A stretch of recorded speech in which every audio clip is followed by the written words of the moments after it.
Hello, and welcome to Godsmarts. I'm Keith Campbell, independent priest of the Home Temple, and I want to wrap up a series today on Young Earth Creationism versus evolution. Now, in the rest of the series, we've already seen how there's very good evidence that the universe is 13.8 billion years old, that the Earth is 4.5 billion years old, and that all life descended from a common source. Now, either all those things are true, or else God has gone way out of his way to manufacture tons of evidence to convince us that they are true. So what happens when the facts contradict your interpretation of Scripture, of what Scripture is supposed to say?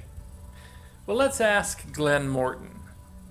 Morton was a geophysicist working for the Atlantic Richfield Company. He was also a creation scientist who published regularly in the Creation Research Society's Quarterly and had frequent meetings with members of the Institute for Creation Research. He also employed a number of the graduates of the Institute for Creation Research's Graduate School of the Sciences. Morton became aware of problems with the geologic data that flatly contradicted young Earth creationism. After trying, unsuccessfully, to resolve these problems, he published a paper called Geologic Challenges to a Young Earth, in which he solicited the help of other creation scientists to help him resolve these problems. Their reaction was chilly.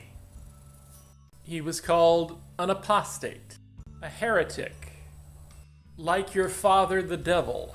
Meanwhile, Morton conducted an informal poll of all his friends who had graduated from the ICR and then come to work in the oil industry with him. And he asked them this one question: of all the things that you were taught at the ICR that challenged current geological thinking, which of them in the long run has turned out to be true? Here's how he describes the reaction. One man, Steve Robertson, who worked for Shell, grew real silent on the phone, sighed, and softly said, "No." A very close friend that he'd worked with at Arco, after hearing the question, exclaimed, "Wait a minute, there has to be one." But he couldn't name one. Well, this caused Morton to fall into a crisis of faith himself. He nearly became an atheist, not because he had ceased to believe in God, but because young Earth creationism had taught him that there were only two alternatives: be a young Earth creationist or be an atheist.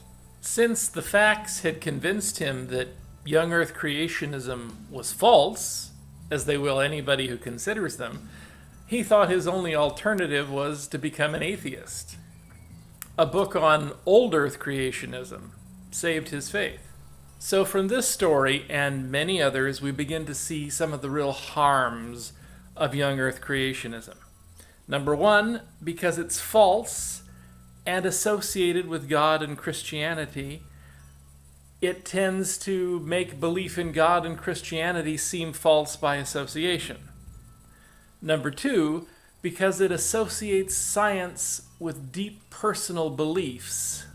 Young Earth creation scientists become accusatory, hateful, and angry when presented with simple facts that contradict it, because they have so much invested in it, their entire belief system. The proponents of young Earth creationism are strongly emotionally motivated to support it. This has resulted in young Earth creation scientists gaining a reputation for exaggeration, misquoting, and outright falsehood. When you think you're defending God himself, any means can seem justified. Well, now let's look back at young Earth creationism and what are the effects it produces. Well, we've seen that it produces a disintegration of faith, that it can produce anger and hostility, that it can produce dishonesty in the scientists who practice it.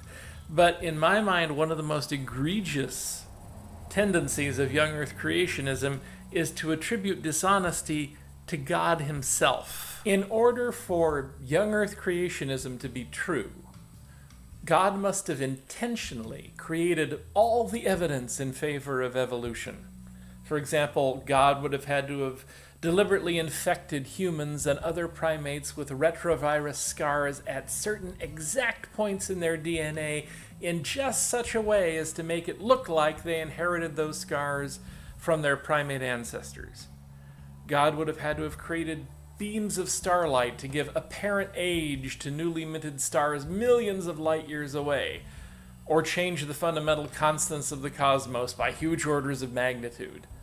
God would have had to have tampered with radioactive decay and done it in such a way that multiple isotopes of multiple elements would all match and agree on outrageously incorrect ages when used in radiocarbon dating. God would have had to have deliberately chosen time and time again to use methods in creating the world that made it appear as though the world were very ancient and all life were genetically related. The natural world, in other words, would not be a place we could trust. God, for his own inscrutable reasons, has made it to tell a false story to us. Instead of following Paul's admonition to let God be true and every man a liar, we are going to let God be the liar and every young earth creationist be true. Now, they probably wouldn't see it that way, but the fact is that to them it's simply a matter of thinking that the truth of God's natural world is not as reliable as the truth of an ancient Hebrew scripture as interpreted by their own theology. So, let's add up the results. The fruits of young earth creationism are faithlessness, anger, hatred, deception, and I would even argue blasphemy for the role it portrays God in. And this is not just faithlessness on the part of Christians. Think of the thousands and millions of intelligent, well-educated non-believers who grow up rejecting Christianity because it's associated in their minds with something that's so patently false and absurd. Well, I think that brings us to the end of our series on creationism and evolution. Thank you for joining us, and join us again next time. We'll see where we go from here.